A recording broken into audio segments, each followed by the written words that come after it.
Buenos días, hermanos, nuevamente.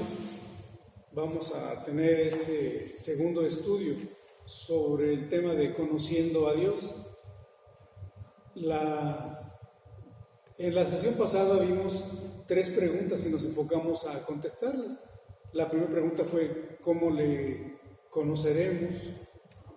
La segunda pregunta fue ¿por qué estudiar para conocer a Dios? Y la pregunta 3 fue consecuencias para conocer a Dios. De conocer a Dios. Entonces vimos al respecto de las consecuencias de conocer a Dios, es que quienes conocen a Dios quieren servirle con gran energía, quieren y piensan grandes cosas de Dios. Quienes conocen a Dios también dan evidencia de gran valor en las cosas de Dios. Y también vimos que quienes conocen a Dios manifiestan gran contentamiento en Dios. En esta ocasión nos enfocaremos a responder otras 3 preguntas que tienen que ver con el conocimiento de Dios. Primero, ¿cuál es tu motivación para conocer a Dios? En la segunda pregunta veremos qué limitaciones tenemos para conocer a Dios. Y la tercera pregunta es, ¿cuánto podremos conocer de Dios? Entonces es importante reconocer que el conocimiento da poder. Y si este poder es mal manejado, nos hace tiranos. Entonces una pregunta que viene a colación al respecto del tema es ¿qué haré con el conocimiento que logre tener de Dios? Si estudio voy a tener un poco más de conocimiento que los demás. Entonces, ¿qué pienso hacer con este conocimiento ahora que lo he adquirido? Recordar que como trae poder, también trae responsabilidad. Nos advierte Pablo en la primera carta a los Corintios, en los versículos del 1 al 3, en la segunda parte del versículo 1 dice, el conocimiento envanece, pero el amor edifica. Y si alguno se imagina que sabe algo, aún no sabe nada como debe saberlo. Pero si alguno ama a Dios, es conocido por Él. Entonces, respondiendo nuestra primera pregunta, ¿cuál es tu motivación para conocer a Dios? Si tu motivación es adquirir conocimiento, por adquirir conocimiento, te va a llevar a un estado de engreimiento y de autoengaño. Por lo tanto, debemos de cuidar que cualquier conocimiento, en especial este conocimiento que se refiere a Dios, no dañe nuestra salud espiritual, pues nos traerá valores equivocados. Entonces, esto puede ser peligroso para nuestra vida. Y de esta manera, así como los corintios en la antigüedad, ser envanecidos por este conocimiento. Pero al contrario, si buscamos a Dios motivados por un deseo de servirle, de adorarle, de alabarle, de vivir en contentamiento con Él, porque aplicaremos a nuestra vida este conocimiento, pues es lógico que habrá un cambio en nuestra manera de vivir. Y esto puede ser al mismo tiempo un punto de referencia para saber si Dios ha transformado nuestra vida, porque Él ha prometido que hará eso con sus hijos. En Filipenses capítulo 1 versículo 16 nos dice, estando persuadidos de esto, que el que comenzó en vosotros la buena obra la perfeccionará hasta el día de Jesucristo. Entonces, ¿qué mejor motivo que saber cuál es la voluntad de nuestro Padre, que nos ha rescatado y nos ha dado vida nueva? Necesitamos mostrar un deseo en realidad de amor a quien nos amó primero, un deseo de querer vivir para quien más amamos. Nos recuerda el salmista en el Salmo 119, versículos 12, dice, bendito tú, oh Jehová, enséñame tus estatutos. En el mismo Salmo, versículo 18, abre mis ojos y miraré las maravillas de tu ley. En el mismo Salmo, en el versículo 97, oh, cuánto amo yo tu ley. Todo el día es ella mi meditación. En el 103 dice, cuán dulces son a mi paladar tus palabras, más que la miel a mi boca. Y en el Salmo 119, versículo 25 dice, tu siervo soy yo, dame entendimiento para conocer tus testimonios. ¿Acaso todo hijo de Dios no anhela, junto con el salmista, saber todo lo que se puede acerca del Padre Celestial? Lo que anhelaba el salmista era no tener solamente un conocimiento teórico, sino práctico acerca de Dios. Y asimismo deleitarse en Él. Él quería entender las verdades divinas con el fin de que su corazón pudiera responder a ellas y que su vida fuera conformado por ellas. Entonces sí le interesaban la verdad y la ortodoxia de la enseñanza bíblica y la teología, pero no con fines en sí mismos, sino como medios para lograr metas de la vida y la santidad. Su preocupación central era acerca del conocimiento y del servicio del gran Dios, cuya verdad procuraba entender. Entonces, ¿cuál es tu motivación? Una segunda pregunta que habíamos dicho es, ¿qué limitaciones tenemos para conocer a Dios? Si queremos conocer a Dios a través de la ciencia, va a ser difícil. Si queremos utilizar el método científico, pues a través de este método se obtienen conocimientos, pero tendríamos que tener que observar sistemáticamente, medir, experimentar, formular, analizar, hacer hipótesis, y en lo que respecta al Señor no se puede. Por lo tanto, no se puede a través de la ciencia conocer de esta manera a Dios, como si quisiéramos conocer la física, la química. Entonces, es importante recordar esto, que el Señor nos da el conocimiento no a través del conocimiento humano. Pablo, en la primera carta a los Corintios, capítulo 1, versículo 21, nos recuerda, pues ya que en la sabiduría de Dios, el mundo no conoció a Dios mediante la sabiduría, agradó a Dios salvar a los creyentes por la locura de la predicación. También en la carta a los Corintios, en la primera, en el capítulo 2, versículo 14, nos dice, pero el hombre natural no percibe las cosas que son del Espíritu de Dios, porque para él son locura y no las puede entender porque se han de discernir espiritualmente. Entonces no podemos conocer a Dios a través del conocimiento humano, pero sí lo podemos conocer a través de lo que Él ha revelado de sí mismo. Romanos 1:19 nos dice, porque lo que de Dios se conoce les es manifiesto, pues Dios se lo manifestó.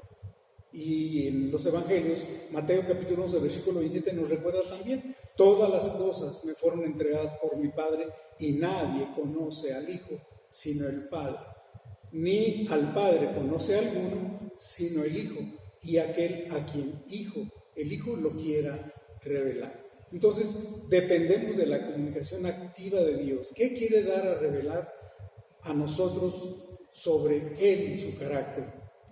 Entonces debemos de entender eso. No lo conoceremos a través del método científico.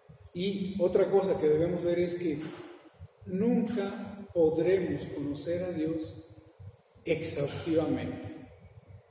Nunca va a haber un conocimiento completo sobre Dios, porque nosotros somos finitos, nuestra mente está contaminada por el pecado y Él es santo y es infinito. Jamás podremos entender completamente quién es Dios. De hecho, nos recuerda el salmista en el Salmo 145, versículo 3, grande es Jehová y digno de suprema alabanza, y su grandeza es inescrutable. El Salmo 147, versículo 5 también nos recuerda esto. Grande es el Señor nuestro y de mucho poder, y su entendimiento es infinito. Pablo en el Nuevo Testamento nos recuerda en el capítulo 11, versículos 33, también al respecto del conocimiento que podemos tener de Dios. Dice, oh profundidad de las riquezas de la sabiduría y de la ciencia de Dios, cuán insondables son tus juicios e inescrutables sus caminos. Entonces nunca podremos entender plenamente a Dios en cuanto a su grandeza, en cuanto a su entendimiento, su conocimiento, su riqueza, su sabiduría, sus juicios y sus caminos. Podremos saber algo del amor de Dios, pero nunca lo comprenderemos exhaustivamente. Pero sin embargo, sí podemos conocer a Dios, aunque no exhaustivamente. Entonces, en esta pregunta 3, ¿cuánto podremos conocer de Dios? ¿Sí? Entonces, no lo podemos conocer en su totalidad, pero sí podemos conocer verdades acerca de Él. Es importante recordar que la Biblia nos habla acerca de Dios, y lo que nos dice acerca de Dios es verdad. Entonces, primera carta de Juan, capítulo 4, versículo 8, nos dice que Dios es amor. En primera carta de Juan, capítulo 1, versículo 5, dice Dios es espíritu. Juan 4, 24 nos recuerda esto, que Dios es justo en Romanos 3, 26. Entonces, decir que Dios es justo, es amor, no implica que ya lo conocemos o que sepamos todo acerca de Dios al respecto de esta manifestación, en cuanto a su amor, en cuanto a su justicia y cualquier otro atributo. Pero sí es importante que, aunque no conozcamos a profundidad o exhaustivamente al Señor, sí nos demos el tiempo de conocerlo. Un versículo que habíamos mencionado es Jeremías capítulo 9, versículos 23 y 24. Así dijo Jehová: no se alabe el sabio en su sabiduría, ni en su valentía se alabe el valiente, ni el rico se alabe en sus riquezas. Mas alábese en esto el que se hubiere de alabar, en entenderme y conocerme, que yo soy Jehová, que hago misericordia, juicio y justicia en la tierra. Porque estas cosas quiero, dice Jehová.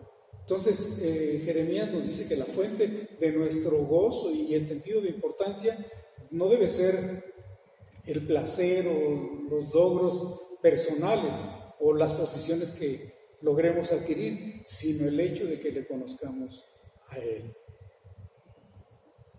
Cuando oró el Señor Jesucristo al Padre, nos recuerda este deseo que debemos de tener. Juan capítulo 17, versículo 3 dice: y esta es la vida eterna, que te conozcan a ti, el único Dios verdadero, y a Jesucristo a quien tú has enviado.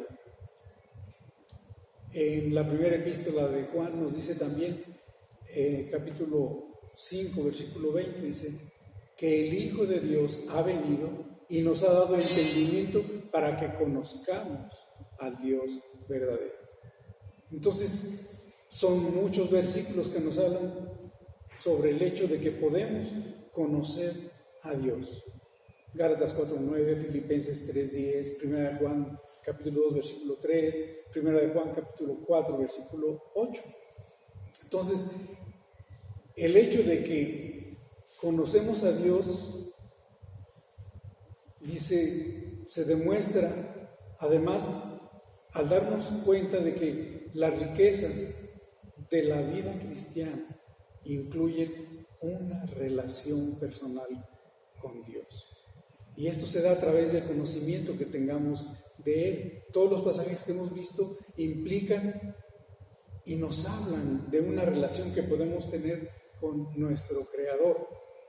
Hablamos con Dios en la oración y Él nos habla mediante la palabra.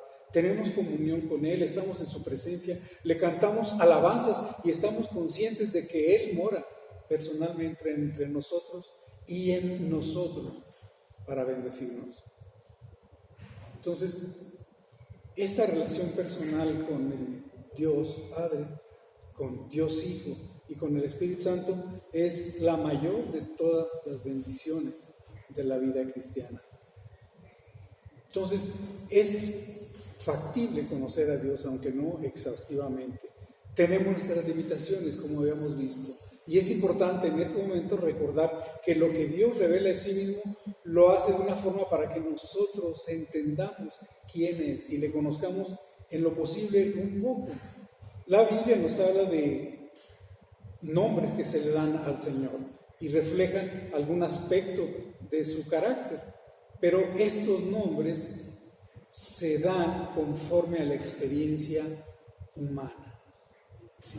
Es decir, el Señor se da a conocer a través de lo que nosotros conocemos en cuanto a quién es un personaje o qué es un elemento X, y de esa manera pues mencionamos a Dios en la Biblia. Entonces, sí es importante, por ejemplo, que a Dios se le relaciona o se le compara con la creación, porque conocemos la creación de Él. Se le compara con un león, se le compara con un águila, un cordero, una gallina, con el sol, con el lucero de la mañana, con una fuente, con una roca, pero también se le conoce a través de la experiencia humana, ¿sí? Conocemos a Dios y hacemos la analogía con un novio, con un esposo, con un padre, con un juez, con un guerrero, con un médico. Y también se habla de Dios conforme a las emociones humanas, que se enoja, que recuerda, que se sienta, que anda, que se limpia las lágrimas. En fin, a Dios se le atribuyen emociones humanas, tales como el gozo, la aflicción, el enojo, el amor, el odio. Pero todo esto es importante recordar que lo ha usado Dios para darse a conocer, porque nosotros es lo que conocemos. Aunque Dios no tiene un cuerpo físico, se refiere a de Él como si tuviera un cuerpo físico con sus diferentes partes. Entonces se utiliza este tipo de demostraciones metafóricamente para dar a conocer quién es Dios. Porque la Biblia puede hablar de la cara o del semblante, de los ojos, de los párpados, de la nariz, de los labios. Dice, pero no sé Dios, porque Dios es espíritu. Entonces es importante recordar que esta forma de revelación es para que nosotros entendamos. Y puede haber 3 razones para que se haya dado a conocer a través de esta manera. Primero, porque se revela a través de su creación. Y cuando hablamos del hombre, fuimos creados a su imagen y semejanza. Y esto nos ayuda a entender cómo es Dios, pues se revela como nosotros, que somos la corona de la creación. Sabemos que para darse a conocer utiliza lo que le llamamos un lenguaje antropomórfico, es decir, tomando en consideración al ser humano, se le dan a Dios este tipo de representaciones. Entonces, no olvidar este término, es un lenguaje antropomórfico, es decir, tomando al hombre como modelo, exponemos que Dios, siendo espíritu, tiene diferentes partes del cuerpo, brazos, manos, ojos.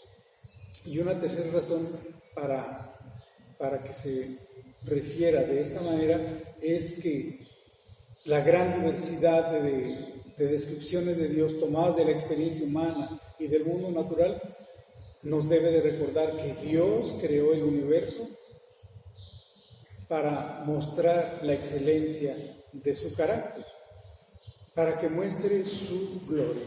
Por lo tanto, es digno de recibir la gloria porque Él creó todas las cosas.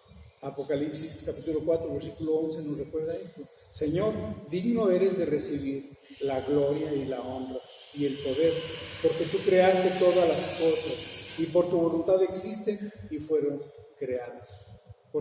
En consecuencia, todas las cosas deben de honrarlo a Él. Entonces se debe de recordar que todo en la Biblia, lo que se nos dice de Dios, es verdad, pero no es exhaustivo. La Biblia no nos dice todo en cuanto al carácter de Dios. Lo que conocemos de Dios es lo que Dios es y tratamos de definirlo de alguna forma. En este caso, la forma en que se manifiesta lo reconocemos como atributos o perfecciones de Dios. Citando al doctor MacArthur en su libro de Teología Sistemática, junto con el doctor Mayhew, define de esta manera el atributo o la perfección. Las perfecciones de Dios son características esenciales de su naturaleza.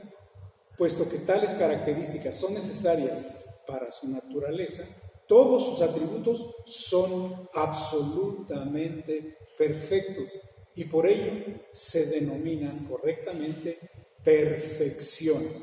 Por otra parte, ya que estas perfecciones son esenciales a la naturaleza de Dios, si alguna de ellas fuera negada, Dios no podría ser Dios. Fin de la cita. Aunque se han usado varias formas de clasificar los atributos o perfecciones de Dios, nosotros, para fines prácticos, y con esto termino esta lección, es que vamos a referirnos a Dios como el Dios con atributos comunicables o Dios con atributos incomunicables. Es decir, los atributos incomunicables de Dios son los que no comunica a otros, como la omnisciencia, la omnipresencia, la autoexistencia. Y los atributos comunicables son los que sí comunica o manifiesta a través del ser humano, como el conocimiento, como la voluntad, como el gozo, como la gracia. Y esto lo desarrollaremos en futuras lecciones. Entonces, como conclusión, hemos visto esas tres preguntas. Primero, ¿cuál es tu motivación para conocer a Dios? Y hemos dicho que esta debe ser la de adorarle, servirle, pero conociéndole como es, sabiendo que tenemos limitaciones. ¿Por qué? Porque no le podemos conocer exhaustivamente. Pero Él se revela en la Biblia, y lo que se revela en la Biblia es verdad y es lo que necesitamos conocer de Él. Y en cuanto a cuánto podremos conocer de Dios, pues su voluntad es que lo que ha dado a conocer es lo que quiere que conozcamos. Confío, hermanos, en que esto haya sido de ayuda para nuestro conocimiento de Dios. Y confío nos veamos para desarrollar los siguientes atributos en futuras lecciones. Gracias, que Dios les bendiga y hasta la próxima.